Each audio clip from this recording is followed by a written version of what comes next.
Hi guys, welcome back to my channel, or welcome to my channel if you are new here. For today's video, I was super excited to be filming this video. I finally filmed a makeup video. It feels like it's been forever since I have filmed a get ready with me or a makeup tutorial or anything ever since I posted the Elsie and Alondra BFF collection up on my channel. I was also spilling the tea with you guys. I got a little bold and I spilled some tea during this video, so make sure you guys watch all the way through. If you guys want to see how I achieved this makeup look, or if you guys just want to hear my chisme, then just keep on watching.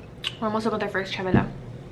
Also, Brian's gonna kick my ass for drinking all his beer and probably all the chavela mix too, so at least I'll be drunk and it won't hurt. I'm gonna be taking my Tarte Shape Tape Concealer. This is in the shade medium, and I'm just gonna be using it to clean up my brows. I don't have any nails on. I feel so freaking naked because, like I said, I don't have any acrylic nails on. I've been wearing acrylic nails on since, like, let's see, I started working at my job in November, and then maybe since like December I've been getting acrylic nails just non-stop, and I feel so weird to be taking a break, but I know it's for the best. But the reason why I was saying that I feel super naked is because I also don't have any eyelash extensions. It's been like 9 months since I've been getting eyelash extensions. Recently, I've been keeping up with my eyelash extension fills, but obviously this week I just didn't. It's also because I'm in the process of finding a new eyelash lady. If any of my locals would like to suggest anyone, please let me know. But honestly, where I live, there is a lot of lash techs, nail techs, so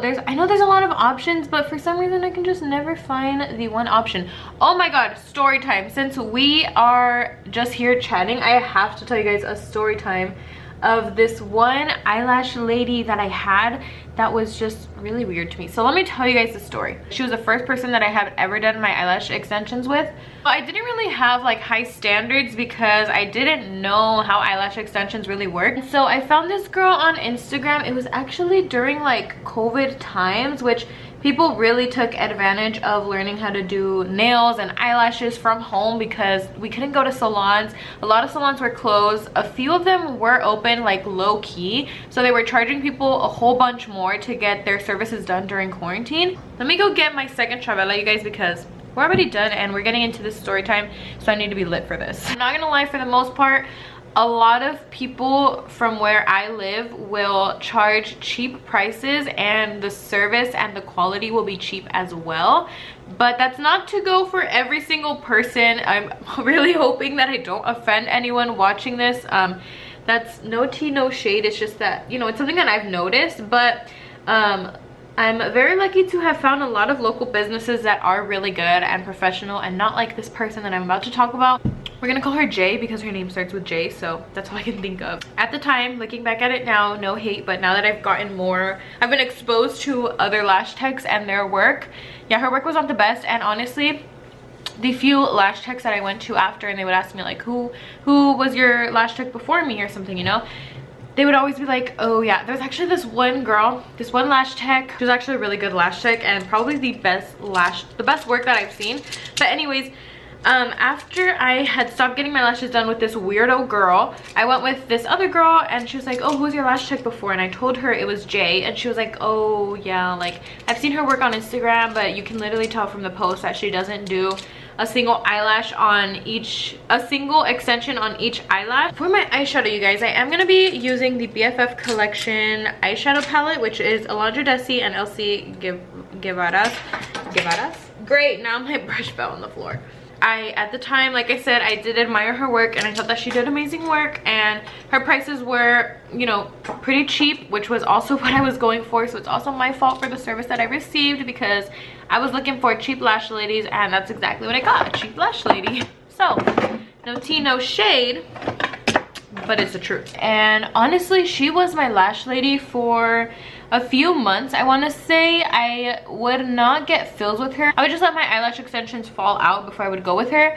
Also because she told me that lash fills were pointless. Like, a lash tech herself told me that getting eyelash fills were pointless, and she was like, yeah, there's just no point. Like, you might as well just wait until all your eyelashes fall off so you can come back for a new set. I don't know if that was her way of, I don't know if she was being honest. Guys, please comment down below. But I kind of thought that that was weird because so many lash techs will, you know, like make sure that you're regularly scheduled to get your fills and make sure that they're, you know, you're getting your fills and stuff. And so I thought that it was so weird that she had said that, but I don't know if she was just being brutally honest and not saying what these other lash techs would want to say. Like every 3 weeks I would go back to her. I was a loyal returning customer. I became a regular customer for her, a regular client I should say. And yeah, at first there was nothing weird with this girl. She was super nice. So maybe like after a few appointments, I pretty much just started sleeping throughout our appointments. So we would talk a little bit. I mean, she told me that it was normal for people to fall asleep while they're getting their eyelash extension. So I was like, girl, say less, I'm gonna fall asleep, because she actually didn't take too long doing eyelashes. She took like the average time, I want to say, and she would take like 2.5 hours to do a full set on me. So maybe after a few appointments it didn't feel the same with her, because we wouldn't really talk too much during our appointments. But it was nothing fake, it was nothing weird. It was just because, like I said, I would take a nap during our appointments.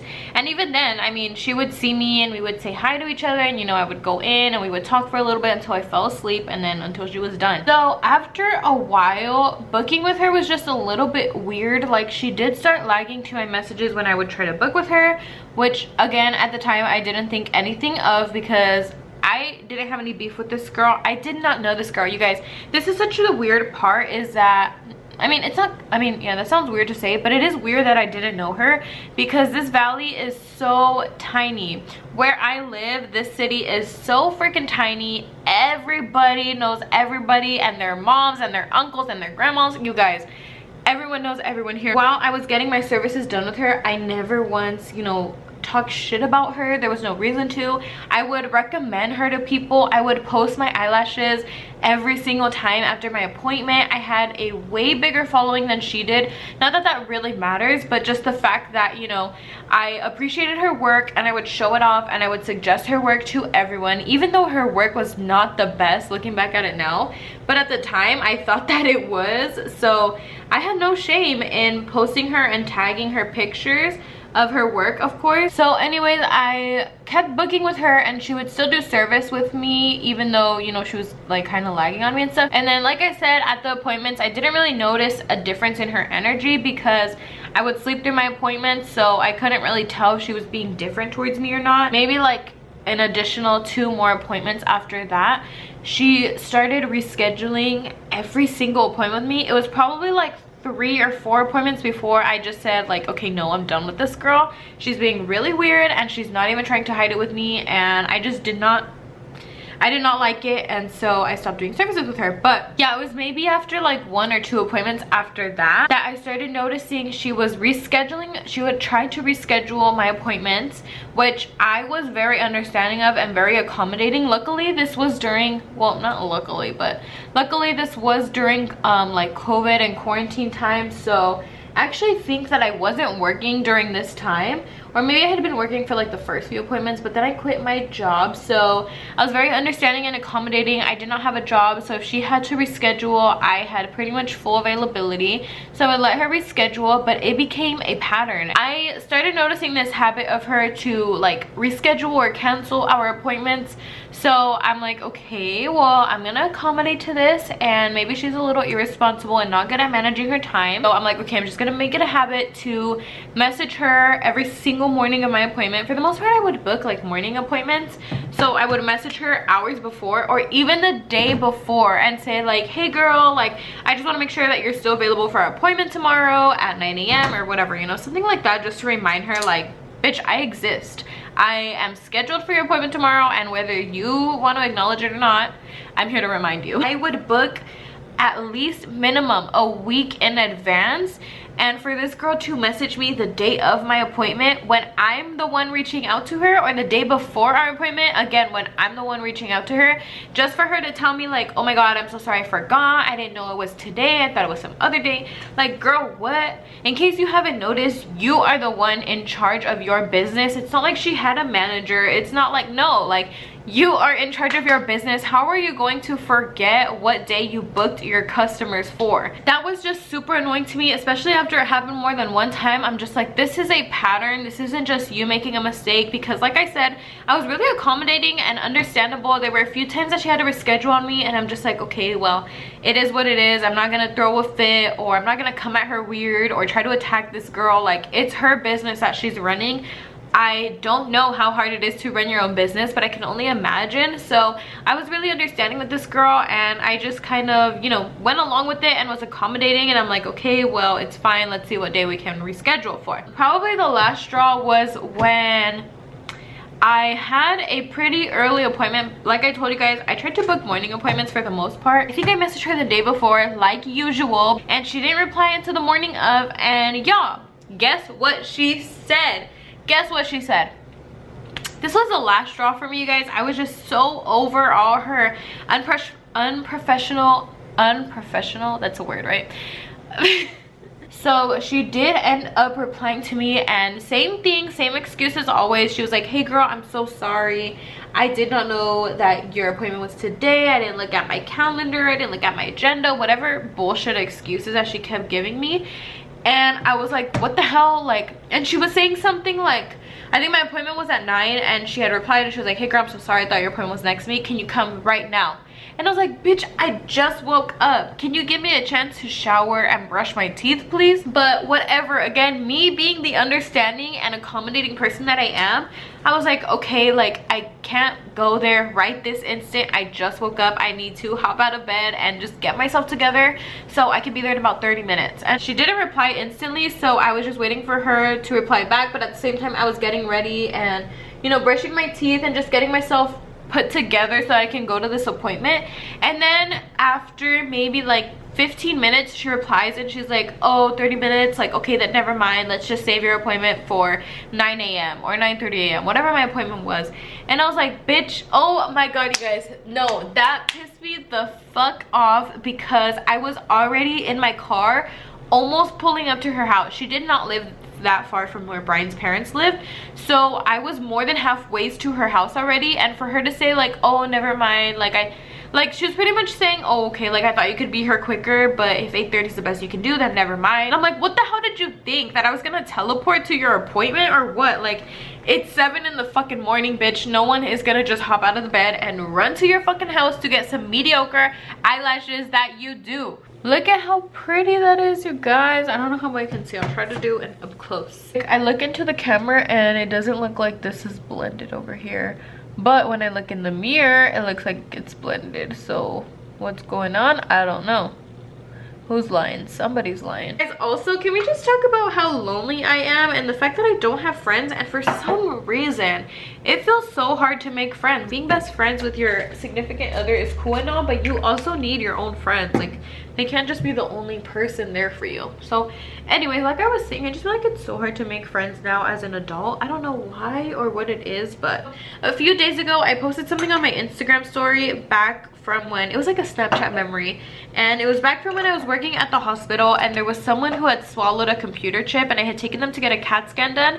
And so I posted the CAT scan images, obviously without the patient's name and stuff, but it was a CAT scan images, and you could just see like a perfect square in this guy's throat, and it was a computer chip.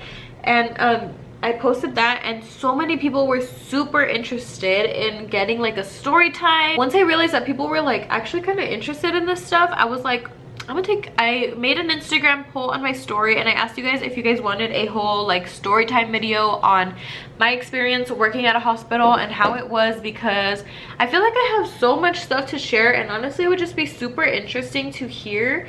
Or I don't know, at least for me, I feel like it'd be super interesting to talk about, especially for the people on my channel that are interested in doing something in the medical field or just want to know what it's like to work in a hospital and stuff. So comment down below, if anyone is still watching this video, comment down below on any suggestions or any questions that you have for me to talk about when I make a story time on what it was like working in the hospital. Also, something that I'm going to be uploading soon, I don't know how soon, I am going to be uploading my giveaway video soon. I'm so excited. I don't know how soon I'm going to be uploading it, but just by looking at it, everything is looking so good. My channel is, you know, growing, and I'm so happy that we are so close to 1,000 subscribers. So like I've promised you guys before, I am going to be doing a giveaway at 1,000 subscribers, just like I did for my 500 subscribers. And For my 500 subscribers, I gave away $250, and I want to do something like that this time with a little bit more money involved. I don't know exactly how much yet.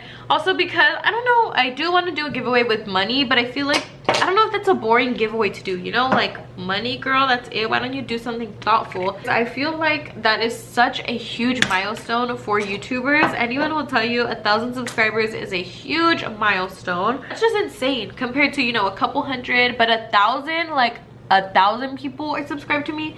Yeah, that's pretty crazy. But also a lot of people will tell you that it is a huge milestone because, I don't know if you guys know this or not, I'm pretty sure some people do know this, but after 1,000 subscribers you can start getting paid for your YouTube videos. So I'm so excited for that because even though I'm obviously, well, I don't know if it's obvious or not, I feel like you can tell with most people, but I hope you guys can tell with me, I'm not doing YouTube for the money. I did not start uploading videos because I want to get paid or because I want to get rich and famous. That was completely not the case, and I hope that you guys can see that and see that I am genuine and authentic, and I'm not just here for the money, because I have not received any YouTube money up until this point. So I've been doing this for years and doing it for free and doing it because I love to do this, but the fact that now it can be a job, I'm just like, so you mean to tell me I've been doing this for fun and I'm gonna keep doing this for fun, but at this point, like, y'all are gonna start paying me? Like, that's kind of crazy. All right, y'all, we are on X Games mode. We are trying to finish the video super freaking quickly because I had to charge my camera, even though it said that it was fully charged. But anyways, I finished baking under my eyes and a little bit over my acne just to conceal the texture, which didn't really work because I started eating chips, and since I was moving my mouth so much, the setting powder literally just fell off. So that was pointless. But anyways, I'm gonna finish this super quickly. So I'm gonna go in with my BFF Elsie collection. Wait, BFF Elsie. My bad, I just exposed who my favorite is. I'm just kidding. So I'm gonna go in with the BFF Alondra and Elsie face palette. Something about being by myself ain't it. And so I'm super excited to go to my mom's house right now. I have built such a closer bond to my mom since I moved out. I kind of feel like something about, you know, us just being away from each other, it really just made us realize that we just love each other super freaking much. I've always had a relatively good relationship with my mom. She literally is my BFF. I don't know which one's a bronzer and which one's a contour, and I honestly just mix both of them, which they are really different shades. I don't know why I mix both of them, but I noticed that it actually makes like a bigger difference than if I were just to use one of them, because one of them is like a, you know, like more deeper brown, but one of them does have an orange undertone, so they're pretty different. But something about mixing them just makes them a lot better. By the way, can someone teach me how to please contour my nose? I have the world's biggest nose and I can't learn how to contour it. I feel like contouring my nose just never goes well. Just something about putting makeup on my nose, it just doesn't sit well. Maybe it's because I'm just adding onto my nose and I really don't need to do that. I need to take the attention away from my nose. So I just think contouring doesn't work with big noses. Basically, that's all I had to say. Thank you for coming to my TED Talk. All I'm gonna do is put some mascara onto my eyelashes, and it's honestly probably not gonna make a difference because this mascara sucks and it's all dried out. I don't know why I still have it. It's probably the least dried out of the mascaras that I have. For some reason, I have such a problem throwing away my makeup, even though I know that like 90% of my makeup is expired and I still hold on to it for some reason. But I don't know, just makeup expiration dates don't sit well with me. Like, how are you gonna tell me that my makeup's expired? I'll let you know when I'm done with it. Alrighty guys, so I am all done with this makeup look. Brian was on FaceTime with me, so you guys didn't really see me finish up my makeup, but then again you really did, because all I did was put on some mascara, and this is what I'm looking like. And I hope you guys enjoyed this video. If you did, please don't forget to comment, like, and subscribe, and turn on your post notifications so you can be notified every single time that I post a new video. And also, like I said in this video, you guys, we are so close to 1,000 subscribers. I'm so grateful, I'm so excited, I'm so emotional over it. I cannot wait until we hit 1,000 subscribers. So with that being said, make sure you subscribe if you aren't already so that we can hit 1,000 subscribers finally and we can do this giveaway. But yeah guys, that's it for this video. I hope that you guys enjoyed this little get ready with me slash chismeando slash lit get ready with me slash kind of vibes. So now that's all that I have to say. Thank you guys so much for watching, and I'll see you guys in my next video. Bye.